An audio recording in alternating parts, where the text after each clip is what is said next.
Roho Mtakatifu kuna kitu anakuhudumia nacho sasa. Lazima vitu vyako vitokee, vifanyike, viwezekane.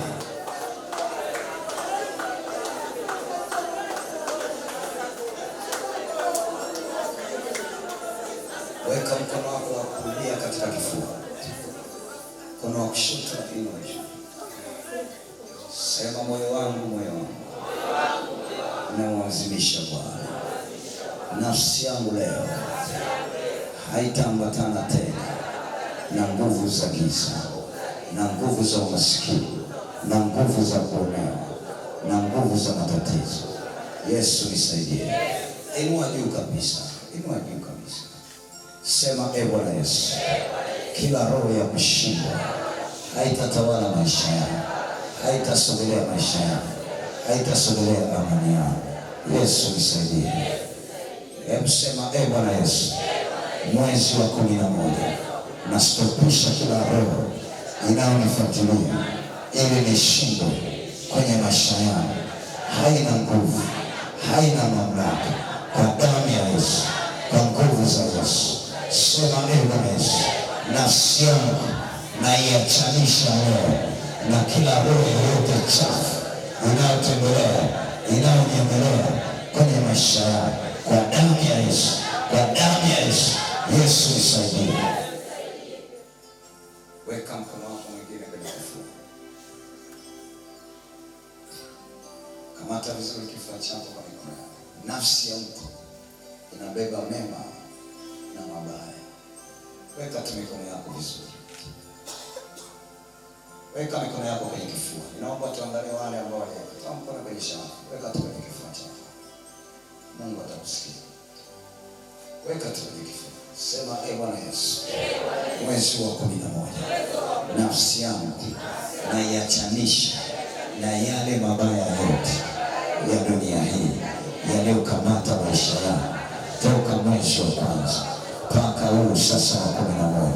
Bwana Yesu, ninaweka ukuta na zile nguvu za giza, umaskini, maradhi, shida, matatizo, kwa damu ya Yesu. Nafsi yangu naifungulia baraka, amani, furaha, uponyaji, kwa damu ya Yesu, kwa damu ya Yesu, kwa damu ya Yesu, kwa damu ya Yesu. Yesu nisaidie. Mungu ashushe jambo la tofauti sasa. Yesu. Ongeza tena mikono yako kwa Yesu.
Mungu apige maisha yake.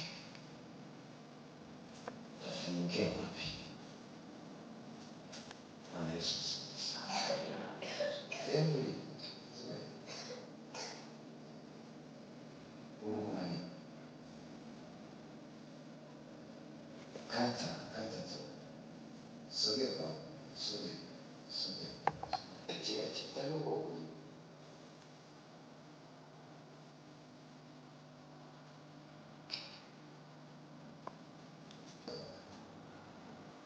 Nashuhudia uchawi wa kishetani. Hao watu waendelee kuishi, wasiendelee kuishi.